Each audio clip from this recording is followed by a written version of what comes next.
Hi, and welcome to the Newbery Chronicles. This is a podcast where two people read through every Newbery Medal winning book, and then we talk about it. My name is Michael. And I'm Rebecca. And it is late, so I'm sorry if I'm incoherent. But here we are, in the same month that we published the previous episode. This is a record for us that has not been matched since the golden days of early 2024, Rebecca. Mm-hmm. Anyway, today we're talking about the speaking of the early days of 2024, the 2024 Newbery Medal winning book, The Eyes and the Impossible by Dave Eggers. But first, Rebecca, as we've been doing since I think also 2024, we must talk about what we've been reading recently. And since this is not as big of a interval between the previous episode and this one, I don't have very much to say here. Do you have anything that you've read? I do have things because the podcast that we recorded before, we didn't actually talk about things we had read recently. That's true. So, which would be the best of our favorite of 2024 reading? Yes. But I do have a few. I read The Hotel Balzar by Kate DiCamillo. This was her most recent book that came out in 2024, and it was a delightful story. It was very fairy tale-like. It's about this little girl who lives in a hotel, the Hotel Balzar. Is this like the sweet life of Zach and Cody? No, it's not because, well, sort of. Because in that show, which you never watched, so you wouldn't know. All I know is it's kids living in a hotel. Their mom worked at the hotel, and that's why they lived there. And that's similar to this. Her mom was the maid and worked there. Oh. But this story feels very much like set in, I don't know, like Secret Garden times or like that sort of like older world of children's literature where you like wander through hotels and find secret passages. Not like it definitely didn't feel modern day. You're not like living in the Marriott or something. No, you're not.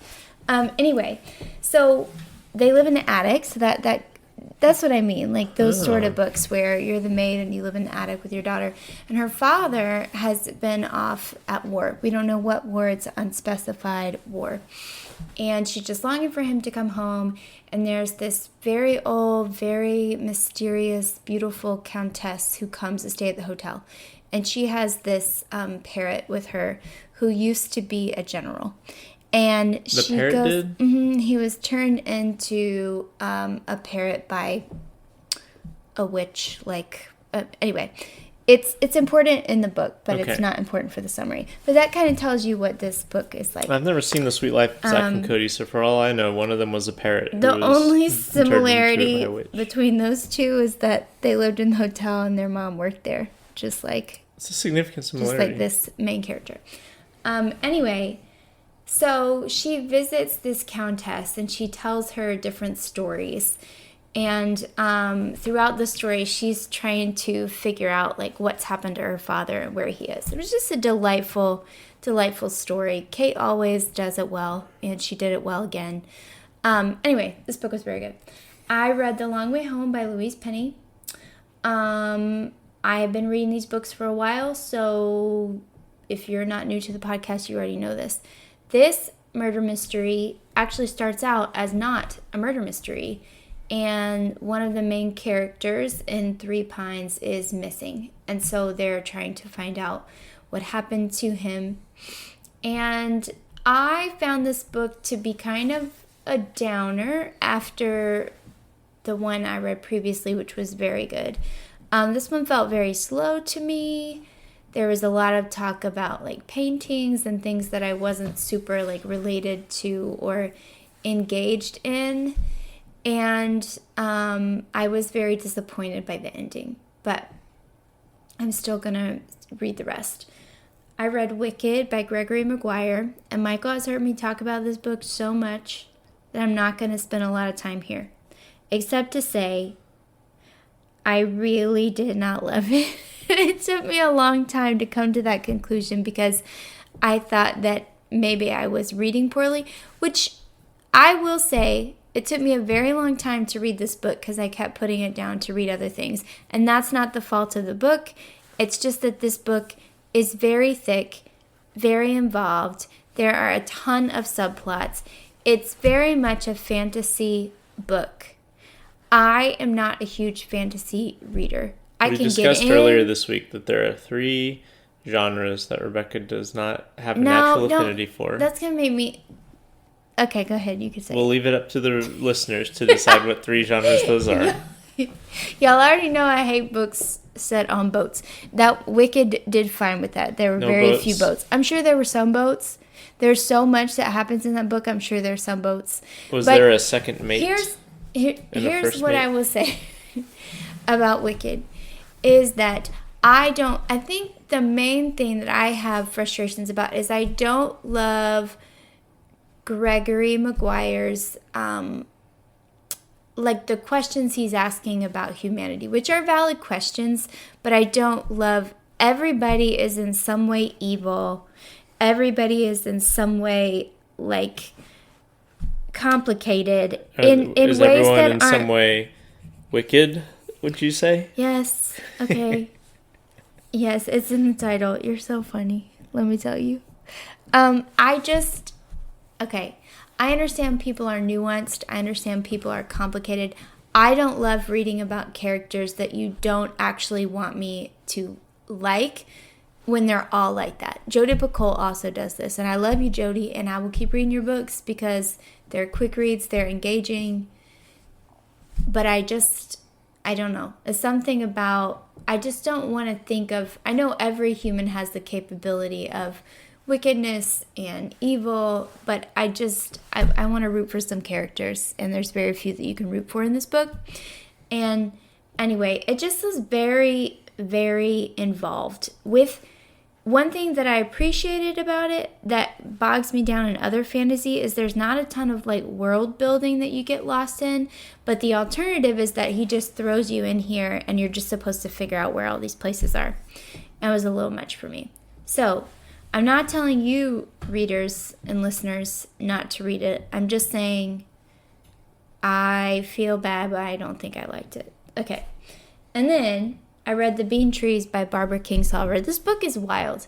If somebody stopped you, Michael, in a town where you were just traveling through and said, take this baby, it's been abused, and then left you, your natural conclusion might be to call child services or something like that. Yeah, I would immediately want that baby off of my hands because I didn't know anything about it. But if you were the character in this book, who was a woman, in the 60s maybe? I can't remember. Sometime before now.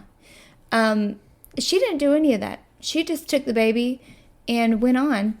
And it was a different time. It was a different time where you just people elected kidnap babies and you didn't worry about it. So anyway. Yeah. But kidnap them for their own good and because you were told to do so. Okay. I actually really like this book. It's just the premise has pretty big questions out the gate. Like, what are you doing? I think I said this is by Barbara Kingsolver. So Barbara is a naturalist. She is a fantastic novelist. She also writes a lot about like marginalized communities, and this one in particular is about different populations of people who have migrated to America with like political crises in Central America, and about Americans' response to them here and their legality in being here and the lack of access to being here legally when they really need to be here for their safety, all very reminiscent of what we are seeing happen firsthand without support from our national government. So yeah, it's too bad the 60s were a different time in that regard. This was a very good book. It was very sweet. I really enjoyed it. It like focuses on this relationship of these two women who are both from Appalachia, but find themselves, I can't remember where they're living. I think it's California. Isn't that silly that I can't even remember that? It's been a while since I read this book. One of those states. And anyway, they find themselves like not, I think that they're in California, but because they're both from Appalachia, they just think it's so funny that they talk the same and have this connection and just build a relationship together while this woman is also caring for this little girl. So it was very good. Even though I would have made some different decisions than this main character. And now, over to you. So, I've read one complete book since the last time we had a discussion like this, I believe, unless I'm forgetting something. And that book is by Ted Chiang, who is a science fiction and speculative fiction writer. What is speculative fiction? Well, so like, it's just the broader umbrella. You're like speculating about what things would be like if things were different in the world. Okay. So like, you know, but it's the term you use when you feel like the distinction between science fiction and fantasy is too limiting, you know? Like Star Wars, people call it science fiction because it's like space, but it has a lot of the trappings of fantasy as well, so you might also lump them under the umbrella of speculative fiction because they're all just imagining they're speculating about different worlds or different ways that the world could be. So is like dystopian a like subgenre of that, or you don't have to? Yeah, I mean, like a separate lot it. of dystopian novels are either satirical or sci-fi.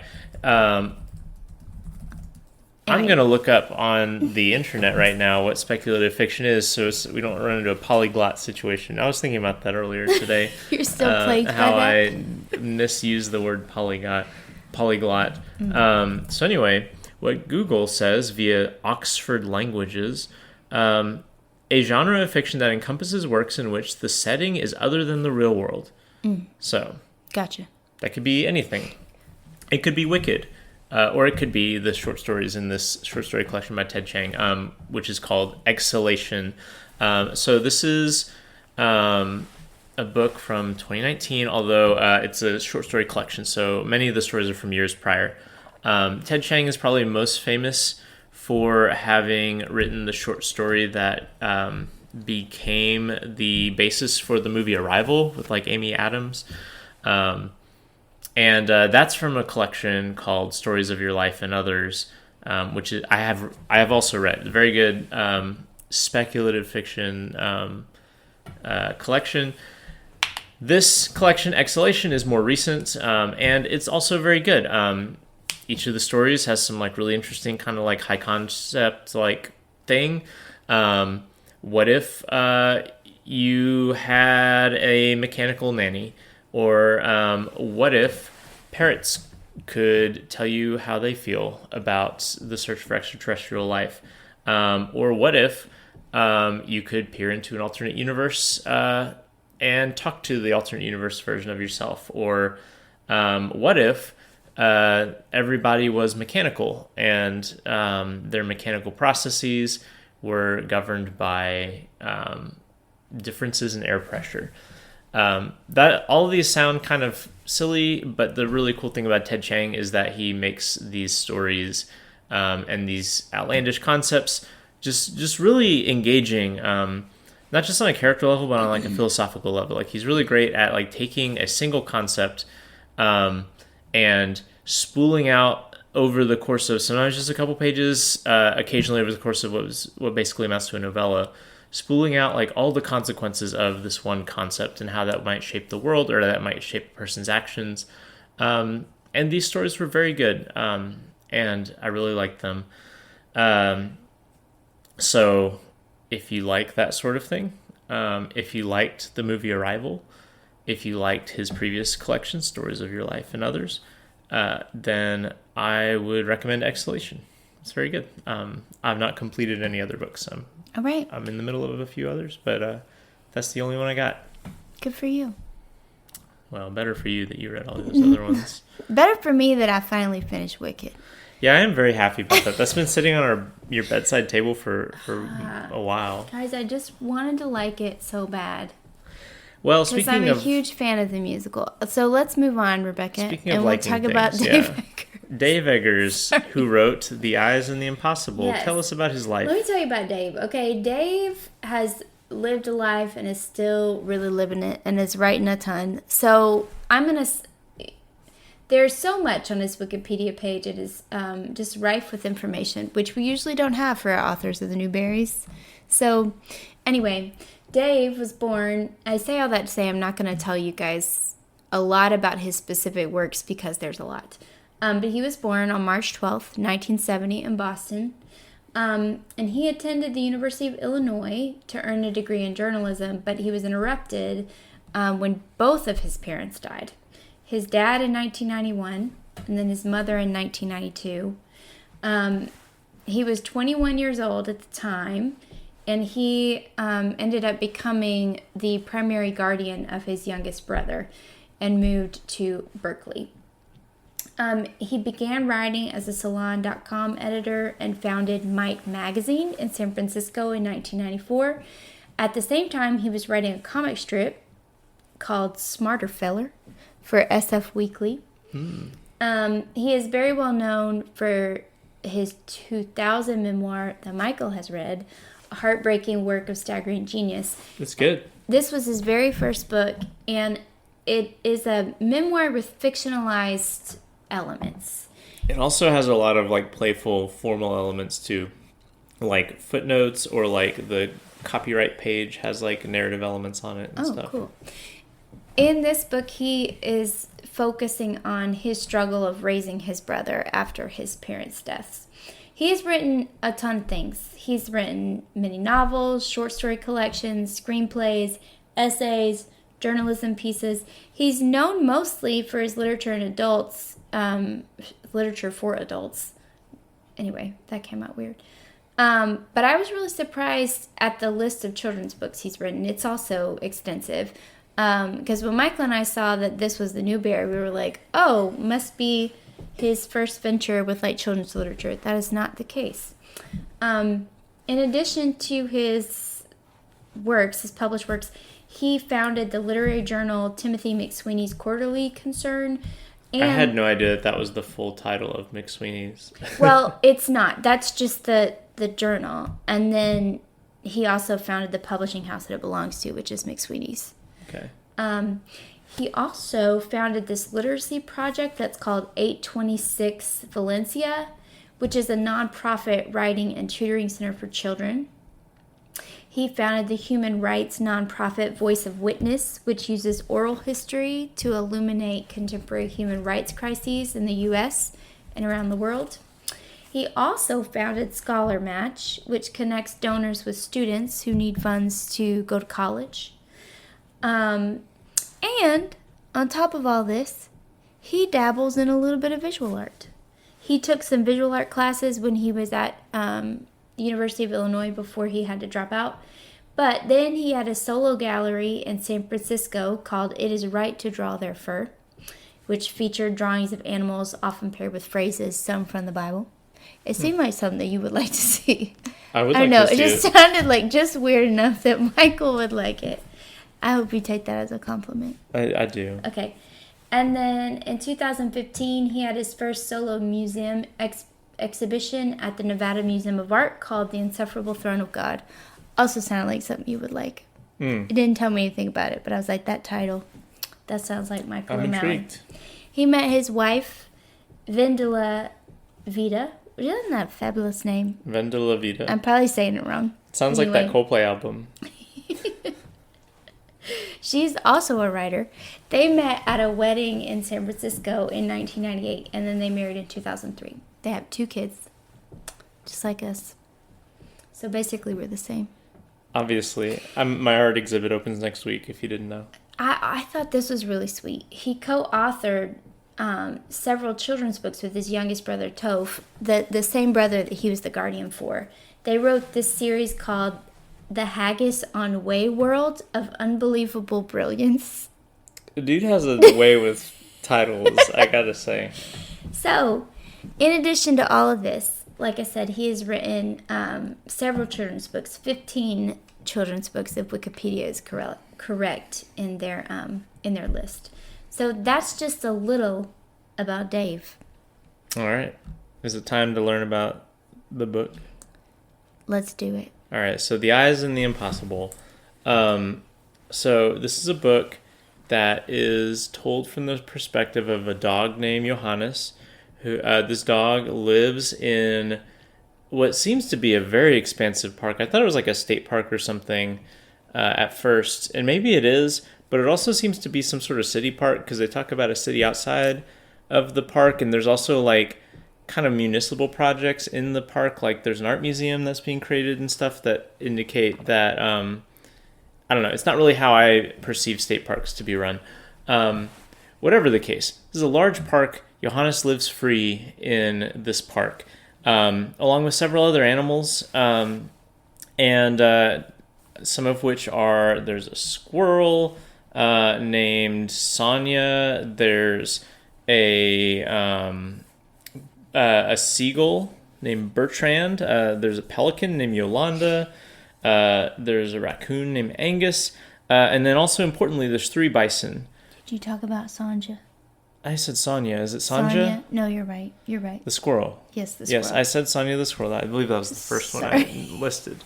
Now, Rebecca, I'm going to need you to use your listening ears while I talk about this plot. I'm ready. Most importantly, there are 3 bison who live in this park for some reason. It's like a bison sanctuary as well as a park. I don't know. I used to live in the Memphis area. There's also a bison sanctuary in a very large urban park in Memphis. Or there used to be. In Shelby Farms, there used to be a bison sanctuary. Maybe it was a buffalo sanctuary. Do you know, the part that I pictured looked a lot like Shelby Farms. Unlike Shelby Farms, this park is also next to an ocean. At any rate, Johannes is just living free when the bison, these 3 bison, who are kind of like the elders of the park animals, they seem to be the oldest. They definitely are like the wisest and most cautious because, they're bison. It's not like they can get away with a lot unseen. But they appoint Johannes to be the eyes of the park, and so he's going to run around and like observe everything in the park and like report back what he sees. One of the things that he sees is that in the middle of the park, in this like rotunda or platform, they've erected this art exhibit that has all these paintings, and he is really intrigued because he's never seen a painting before. He's never seen a photograph. He's never seen anything but real things before. And so he gets very taken by this. And as a result is seen by some humans and captured. And then all the animals come and help him get rescued from being captured by these humans. But as a result, the park has this kind of heightened awareness of there's a stray dog running around in this park. And so Johannes has to be increasingly careful about his interaction with people because they now recognize him as the stray dog, but he also is really intrigued by these paintings. He wants to go back to the paintings. He causes more attention to be thrown his way when he saves a toddler from drowning. And also,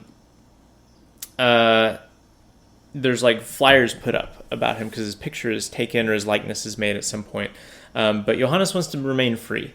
He doesn't want anything to happen. And he also wants all other animals to be free too. And so what he starts to think about is, well, what if these bison were able to escape?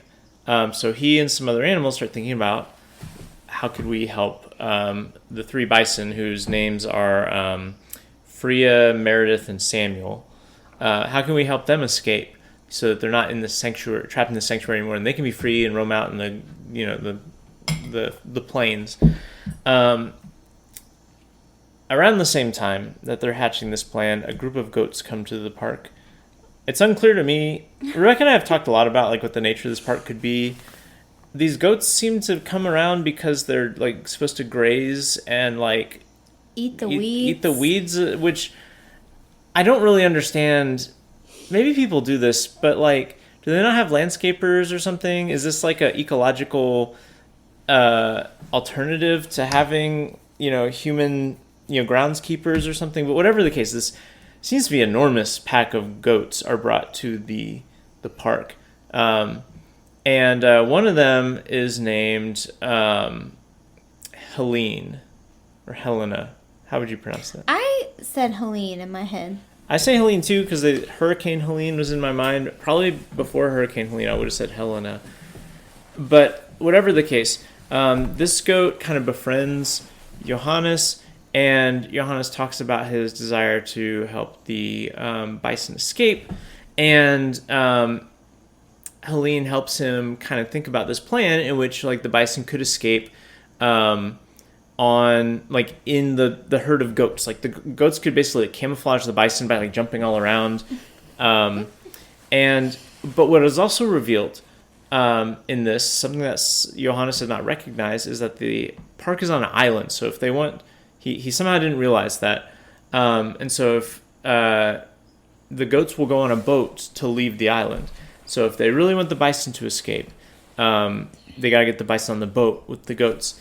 And so Johannes is, they come up with this big scheme to get the bison on the boat. And then at the last minute, the bison realize, you know what?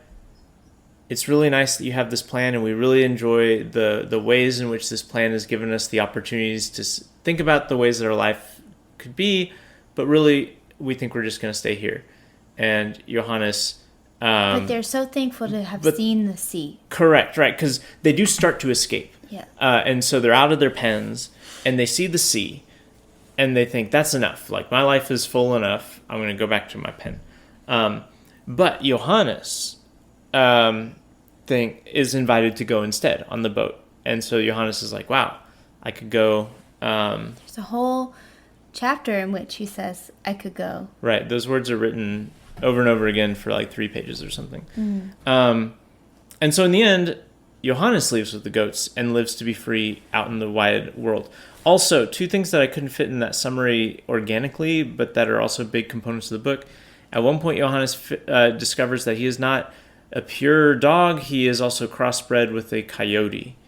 And so that is kind of a crisis of faith for him. Not crisis of faith, an identity crisis for him, because he's been thinking of himself as a dog, but now he's part coyote as well. Also, Bertrand the seagull. The seagulls in this book, and I'm saying in this book because I could not find any evidence of this happening in real life, but seagulls in this book, when they are wounded and might not be able to fly anymore, basically commit suicide by flying up into the sky really high and then just dropping. Mm-hmm. And Bertrand... It's their final flight. And it's considered this big honor and like a very beautiful thing amongst the seagulls. Everyone else is kind of like, what the heck? Johannes, and to be honest, that was a little bit of me too. Indignant.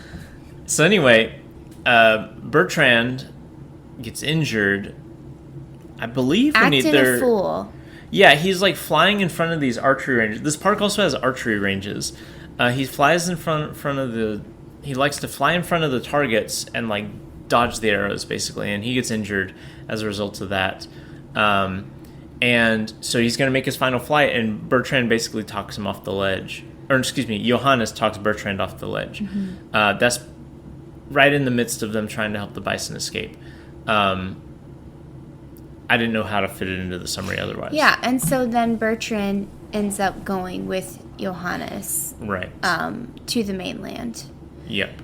One thing I will say about him being a coyote, this actually puts him in danger after he saves the toddler. I don't think you mentioned this. I didn't. Okay, just want to make sure. Since I wasn't listening at the beginning, I wasn't sure if my listening was You've done a good job. on point. You've course corrected, Rebecca. I'm not going to have to send the note home now. Thank you. I appreciate it.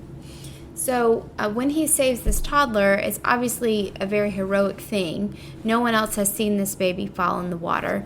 He saves her. But once he does, he is very visible to the people in the park and the park rangers and all the other people there. And so then there's this hunt for this coyote because they feel that, like, oh, he saved this toddler, but he's a threat because he's a coyote. And so I think his crisis of faith is also tied up in, I thought I was someone who was safe. I thought I was someone, like a being that was safe, and that I stay away from people so that they can't, like, control me or change my life. Because he does get kidnapped very briefly in the beginning. Right. I did say this part. This is when you weren't using your listening ears. Okay. So I think, like, the change of identity for him is, like, I thought I was a safe creature, and now I'm hunted in a different way, not because I'm wanted for like to be their pet, but because they see me as an enemy. And so I think that's where the crisis of faith comes in. So anyway. What did you like about this book, Rebecca? I thought it was a really sweet book. I thought that at first I was like, oh my gosh, I gotta read to the perspective of a dog. But I thought... Animal protagonist for one of the stories that Rebecca said she doesn't inherently like. But I like this. Spoiler. There's also a boat in this book. But they don't spend any amount of time on the sea. There's not port and starboard. Listen, I have no explanation. Leeward. I have no explanation. I get really worn out when they will describe every part of the ship because I do not care. I want to know where you're going and I want to see you get there. Rebecca doesn't like animal characters. She doesn't like boats, and she doesn't like. But let me talk about. She doesn't like fantasy, which is why The Voyage of the Dawn Treader is Rebecca's favorite Narnia book. Gosh. Freaking Reepicheep. You don't like Reepicheep either. Okay, I'm moving on. So, I like Johannes' voice. I thought it was very clever, talking through the voice of a dog. Like, he will use this really exaggerated language, like, a minute is 7,000 years. Obviously, it's very similar to, like, your impatient toddler, but, like, they're always happy and energetic about the next thing.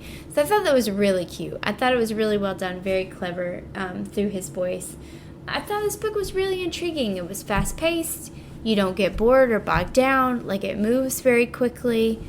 I thought that some of the prose and the internal dialogue was really strong and very on point. And I just think it's really interesting because when you use fewer words because you're talking through the voice of a dog who's going to be simplistic and not waste things and not be flowery. You mean like a smaller vocabulary?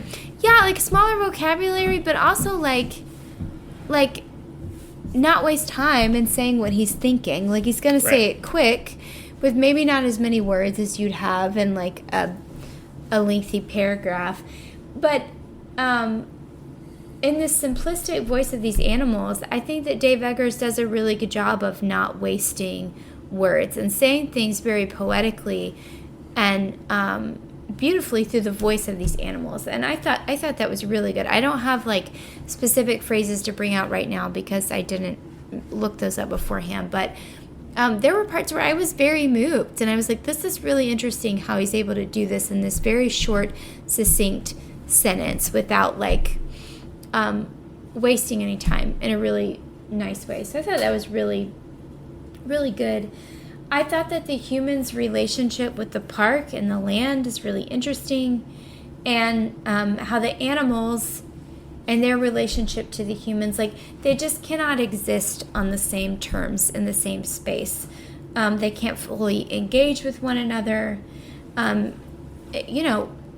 Johannes, even as he saves this baby, he's still a threat to them, and more so a threat to them after this heroic act that he's done. And like, even though the animals, in some form, I'm thinking specifically of the bison, they kind of exist there as some sort of entertainment for these people, but they can't fully participate in the other forms of their entertainment, like the art gallery and experiencing those things on the same level. So I just thought that dynamic, we don't hear a lot from the humans, like barely at all, except for like the people at the beginning that like take Johannes. Very unpleasant, by the way. Yeah. But anyway, just that dynamic, and I thought that was really interesting. But that's what I liked. I also liked the prose. If it's my turn. Yes. I also liked the prose. I thought it was like really inventive prose. I feel like sometimes on this podcast, definitely more in real life, I often complain about the limited scope of like prose in children's books, particularly modern children's books, which oftentimes seem like they kind of have settled on like everyone's writing in the same voice. I would say this is especially true of YA. I think I made this very critique of Free Water, which was the other most recent Newbery Medal winning book that we read last year or 2 years ago. It won the year before this one. Right. And this is like you said, a very inventive and oftentimes very like stunningly narrated book in prose that is like appropriate for children. It's not like oh, this is a book for adults that's just like sneakily like dumbed down for kids. It's like, makes sense that a child would want to read this, but it's also a very creative, engagement with like language on like a level that a child and also a dog, like it makes sense. I really like that. Another thing that I like that you didn't mention, I thought you were going to mention it, but the format of this book, we have not mentioned yet. This book is illustrated, and the illustrations are these paintings that all have Johannes running through them. It's like these landscape paintings with like a dog. Like famous landscape paintings. Yeah. So I was looking at these because they don't really correspond to what's going on the page. And so I was reading the book, I was like, I wonder what's the deal with these. These are lovely paintings. And then you get to the end of the book, and these are pre-existing landscape paintings, some of which are kind of famous, where the illustrator has, rather than paint the whole scene, taken this painting and then put the dog in it. Mm-hmm. And so it's like almost all of them are just the dog running through the thing, through the painting. And I think it does like a really great job of like expressing the kind of like core thing that that is animating Johannes throughout most of the book, which is his love of movement and his love of freedom and his desire to be uninhibited, and just seeing this dog like just sprinting through these like gorgeous natural settings, I think really evokes like the spirit of the book in a really great way, even though I was initially confused at like the pictures not having any connection to what I'm just reading about. So I really like that as well. What didn't you like?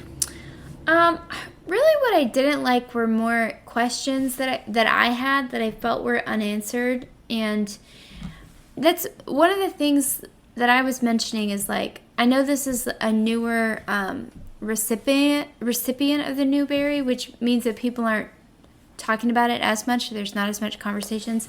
But I just had a big question about the setting. Like, where is this place supposed to be? I couldn't think of any like island where there would be this like big urban park within it. It just seemed like he was writing about a specific place that I didn't know where it was. It did seem very like some of the details seem so pointed. Yeah. But it does kind of feel like it's an imagined location. Yeah, but it also felt like it was based off of something. And so I was just curious about what his like inspiration for the setting was, but I couldn't find any conversation about that. I didn't read any like interviews about this book or anything. But anyway, so I had questions about that. I too wanted to know why the goats were there. I mean, their presence there is essential to like the plot, but other than that, the goats are a perfect example of why I want to know what this park is, right? Because that's such a idiosyncratic, specific thing, and like maybe it's supposed to be kind of surreal, but also it feels like it's a reference to something, and I can't figure out what it's a reference to. And then there's this note. Sorry, there's this note in the beginning that I found it just kind of be irritating. Like, as you read the rest of the book, I'm just going to read it to you guys, if I can find it. It says, "This is a work of fiction. No places are real places. No animals are real animals. And most crucially, no animals symbolize people.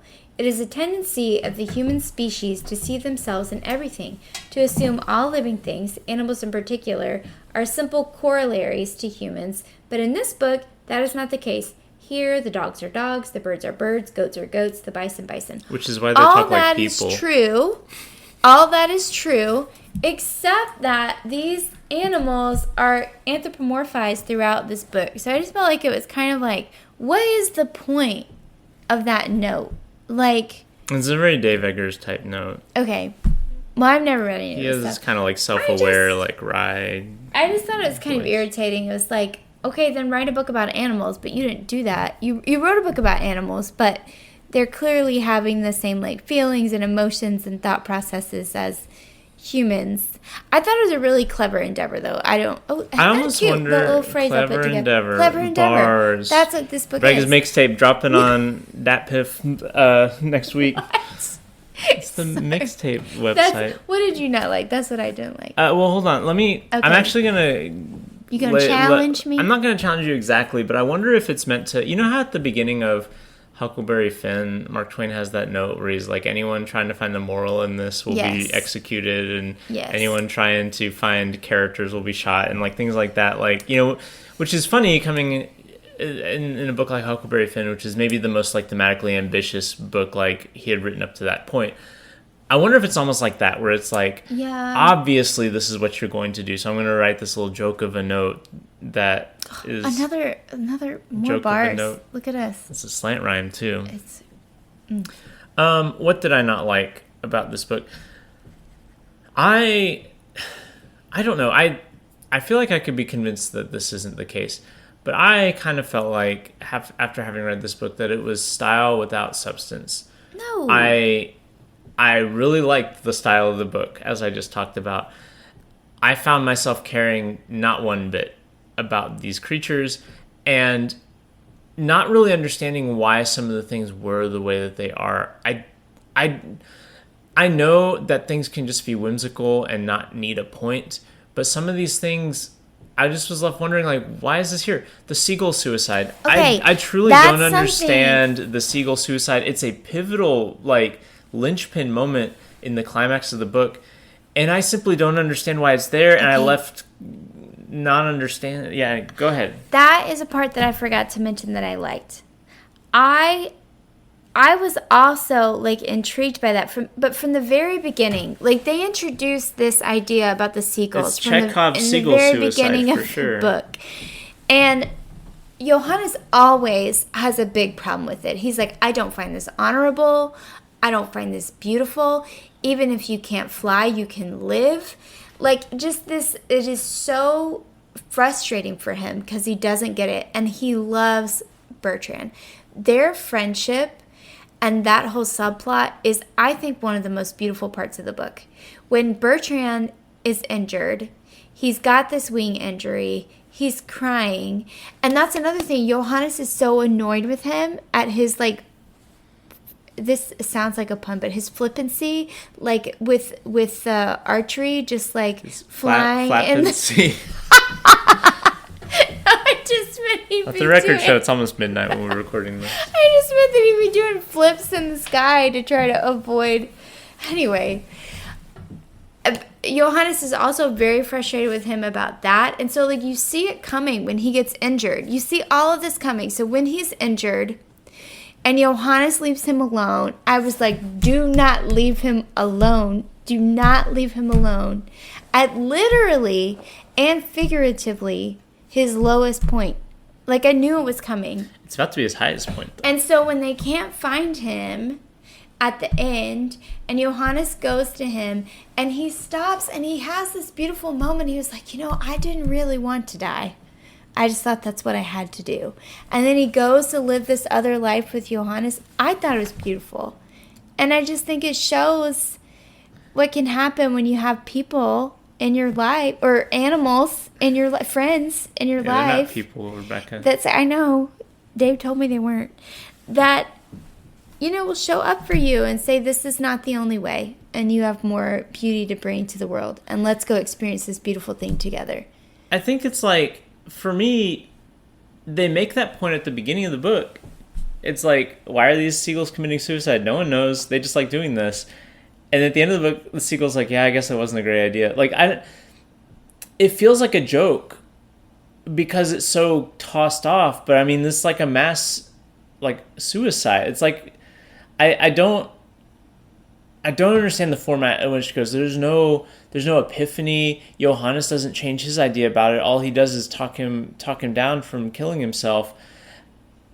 There's no, like, we see Bertrand undergo a transformation there, but Johannes doesn't. Like, it's the exact same point he makes when we first hear about this. I don't know. I just don't understand. I understand how it could be a beautiful moment, but a lot of it just, I don't know, the structure of it just feels strange to me. it feels strange to me the way that, like, whether it's a surreal element or not, like, the goats are introduced and the goats just make fun of Johannes all the time, but then they also make fun of Helene, and that's why Johannes and Helene connect, which is fine, but I don't really understand the goats. Like, I don't know. I want this book to either be a lot more surreal than it is, so I can know to just be, like, content with, like, weird stuff is happening, and it's, like, on this, like, other plane of existence where, like, kind of stuff can happen, and you just kind of roll with it because it's about the vibe. But a lot of it is very, like, materialist and, like grounded, and I don't know. I just really struggled finding an emotional connection with it, and while I really liked all the prose and the paintings and all of that, by the end I kind of was like, okay, I feel like I've been put through like a carnival ride of a book, but without, like, I come out at the end at the same place I came to at the beginning. Like, I don't feel like I've been taken on a journey. I don't feel any closer or more insight about these characters than I did at the beginning, because I don't have a good idea of these characters. I don't know. Like I said, maybe I would reread it and feel differently, or maybe you could change my mind about this, but I just had trouble finding resonance in this book. I feel like it's a book a lot about identity. And, like the hope of what you see is not all that there is, you know? Like, that sounds like something that we would talk about at church. But, like, I literally feel like I pulled that from a teaching. Maybe. But I do feel like it's this idea of they're in this isolated place that for Johannes at one point he thought was his entire world. It was his entire world, and he thought that that's all there is. He is astounded to find out that they're on an island and that there's this place called the mainland, and that the bison knew about this all along and didn't tell him. And then to find out that he's a coyote, and he thought he was just a dog, and he thought that he was just this, I don't know, like, really friendly animal, but that was also completely free. He didn't have any of the inhibitions that other pets had. Like, what a silly thing that they would have clothes put on them and all these things. And then Bertrand with, like, oh, I'm a seagull, so this is just what I'm supposed to do. But really, there's this whole other world out there that I can live on the ground. And maybe Bertrand will be miserable, you know, with, like, we've not read the sequel to this. There's not one. But I'm just saying, there could be. There's, like, a whole nother story to be told about their new life together. But, I don't know, I just felt like it was a book about possibility and what your identity can be and what it doesn't have to be. Like, it doesn't have to be contained to this one thing. I think that's lovely. I didn't get that out of the book. Maybe I would if I reread it. Yeah, I don't know. There's not really much else I have to say. I feel bad, like, poo-pooing this book because there's a lot of elements I like about it. And maybe I even just like it a lot. I don't know. I also am a big proponent of things can just be aesthetic experiences, and that's okay. Yeah. There doesn't have to be a bigger point, which I did like the aesthetic experience of this book. But I just... Another thing I liked, one more thing that I liked. Go for it. To help you as you make your decision. I thought the raccoons were really funny. Because the raccoons are always, like, these, like, mischievous creatures that have thumbs so they can help you, like, do stuff that you can't do as, like, animals. But they're always, like, they'll go along with what you say, but they're not always, like, they don't want to show that they're on board with what you say because they need to be these, like, they just reminded me of so many annoying people that I've met in life, but you also need in your life that will, like, help you get the job done, but they're gonna, like, I don't know about it the whole time. Be on a podcast with you and... Speaking of animals, though, one thing I also did like, and I thought was funny, is for seeming with basically no explanation, every other animal just hates the ducks. Yes. And thinks the ducks are the worst. And I don't really understand. They don't exactly elaborate on it, except just like, oh, of course the ducks wouldn't help us. And like they're like the librarians in Parks and Rec. yeah, and like I don't know, like that's funny, like that, because you don't think of ducks as these malevolent creatures, although ducks mating practices very bad. Really? Very bad. Yeah. You had to educate me about that later. Don't imitate the duck mating practices. And like when they ask them for help, they're just like, "Oh, at what time? Oh, sorry, we're gonna be dunking. We're gonna be dunking at that time and coming back up, putting our heads in the water." Which also reminds you of really annoying people that aren't actually busy, but they don't know how to inconvenience themselves for the greater good. Like that. Those are the ducks. Okay. Yeah. Those are the ducks. Duck and responsibility. So, here's the moment of truth. I give this book a thumbs up. What about you? I think that I want to remind you that you gave Strawberry Girl a thumbs up. I don't even remember Strawberry Girl at this point. That's been like 2.5 years ago or something. We poo-pooed that book way more than we poo-pooed this one, and we still gave it a thumbs up. I will also remind myself that I gave Free Water a thumbs down because I said this book is a better book than Free Water. I'm tired of skewing positive when I'm really just fence sitting. And so this book was better than Free Water. I think this feels like an American Idol where everyone's kind of waiting on like Simon to do his. And Paula's his already vote. Given her thumbs up. You're Paula for sure. Maybe even Randy Jackson here, and here I am, Simon Cowell. I don't know. This is also part of the problem with the binary system, where once you said, "I give it a thumbs up," but if the wind blew a certain way, it would just fall right over. I mean, that maybe is a good answer. Also, it could be, I give it a thumbs down, but the wind could blow it a thumbs up. I don't know. Okay. I think just to be interesting, I'm going to say thumbs down since you said thumbs up. But it's a very, very, very weak thumbs up. It would probably be a thumbs sideways if we were allowing that. Well, I think you're a harsh grader. But maybe. You know, the saddest part of this podcast is now we're back in the 1920s. We are next time in the 1920s. Maybe it'll be good. I don't know. It could be. We've not yet had a book that we liked from the 1920s. But, surely there's one. There's always, tomorrow is always another day. So next time, we're going to be reading the 1929 Newbery Medal winning book, The Trumpeter of Krakow by Eric P. Kelly. So it's basically in the 30s. Yeah, I mean the market was probably already crashing by that point, right? Like, right. Hopefully the Great Depression didn't tank children's literature like it tanked the economy. Yeah. Anyway, so that's what we'll be talking about next time. If you want to weigh in, if you know where The Eyes in the Impossible is supposed to be set in real life, you can email us about that. If you want to tell Michael the ways that he's wrong, email us about that. I love being told that I'm wrong.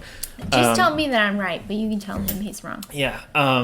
So if you any sort of feedback you want to leave us, remember you can email us at newberychronicles@gmail.com. Newbery has one R. I feel like I always have to say that because I always do 2 R's and have to correct myself. So let us know. You got anything else to recommend? That's all I got. All right. Well, thank you so much for listening, and we'll talk to you guys in the 1920s.